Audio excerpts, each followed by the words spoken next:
सर्वसामान्य नागरिकांच्या अधिकारांना बळ देणारा आणि पोलीस प्रशासनात पारदर्शकतेचा संदेश देणारा महत्त्वपूर्ण निर्णय बॉम्बे हायकोर्टाने दिला आहे. पोलीस स्टेशनमध्ये मोबाईल किंवा कॅमेराद्वारे व्हिडिओ अथवा ऑडिओ रेकॉर्डिंग करणे हे अधिकृत गुपिते कायदा अंतर्गत गुन्हा ठरू शकत नाही, असे स्पष्ट करत न्यायालयाने एका नागरिकाविरोधातील गुन्हा रद्द केला. या निर्णयामुळे पोलीस ठाण्यांमध्ये होणाऱ्या अरेरावी विरोधात सामान्य नागरिकांना मोठा दिलासा मिळाला आहे. हे प्रकरण नागपूर खंडपीठासमोर आले होते.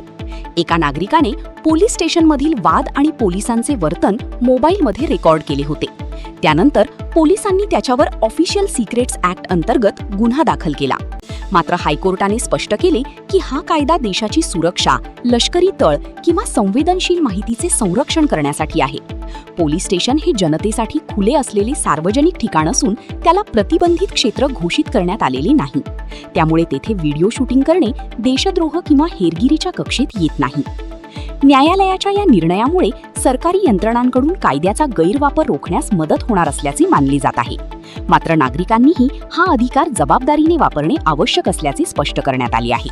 पोलिसांच्या कामात अडथळा निर्माण होणार नाही, संवेदनशील प्रकरणांतील व्यक्तींच्या गोपनीयतेचा भंग होणार नाही आणि या अधिकाराचा वापर केवळ पारदर्शकतेसाठीच केला जाईल याची काळजी घेणे आवश्यक आहे. लोकशाही व्यवस्थेत नागरिकांचे हक्क आणि प्रशासनाची उत्तरदायित्व वाढवणारा हा निर्णय अत्यंत महत्त्वपूर्ण मानला जात आहे.